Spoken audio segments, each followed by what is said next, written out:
22শে December 2023-এর পর আজ আবারও লোকালয়ে বাঘের আতঙ্ক কুলতলির মইপিঠের পেটকুলচাঁদ এলাকায়।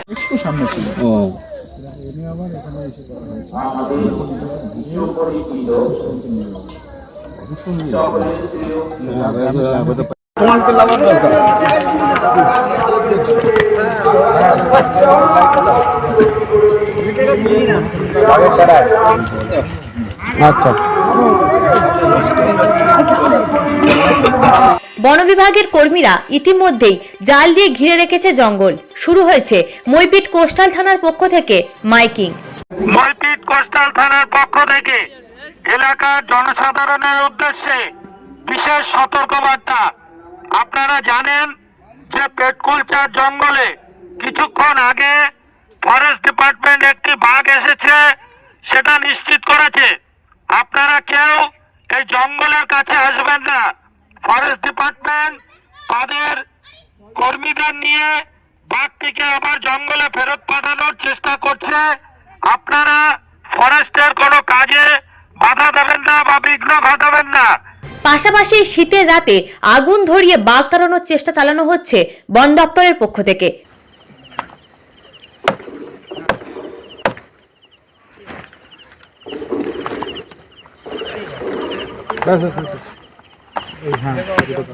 তখন দুটো বাচ্চা দাঁড়িয়েছিল, বাঘের পাঁচ ছাপ দেখে নামলাম, নেমে দেখলাম প্রকৃত বাঘ।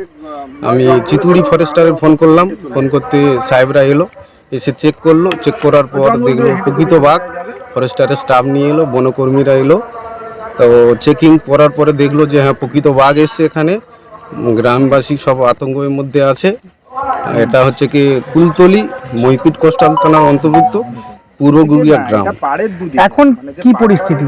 এখন পরিস্থিতি মানুষ, গ্রামের মানুষ সব আতঙ্কে আছে, ভয়াবহতা আছে। ফরেস্টার এসে জাল টাল ঘিরেছে, জাল টাল ঘেরার মধ্যে বনকর্মীরা রয়েছে, প্রচুর মানুষজন রয়েছে।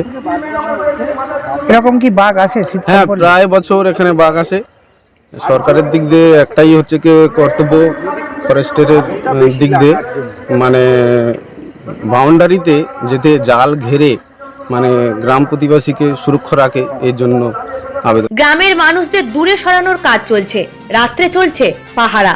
কুলতলি বন দপ্তরের অফিস সংলগ্ন জঙ্গল দেউলবাড়ি দেবীপুর ও গুড়গুড়িয়া ভুবনেশ্বরী দুইটি অঞ্চলের মধ্যবর্তী পেটকুলচাঁদ ব্রিজ সংলগ্ন এলাকায়। তপতি বেড়া। এই যে বাঘ এসছে, কতটা আতঙ্কে আছে? হ্যাঁ, প্রচুর। বাঘ এলেই তো আতঙ্কে থাকতে হবে, বাঘ তো একটা হিংস্র জন্তু, আতঙ্কে থাকবো না? কতটা আতঙ্কে আছে? অনেক আতঙ্কে।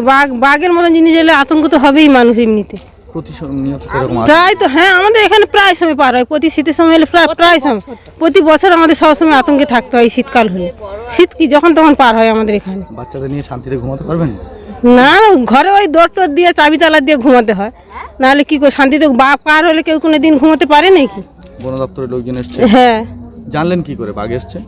খাবার দেখে এখানে লোক খবর দিয়েছে, খবর দিতে আর জানতে পেরেছে।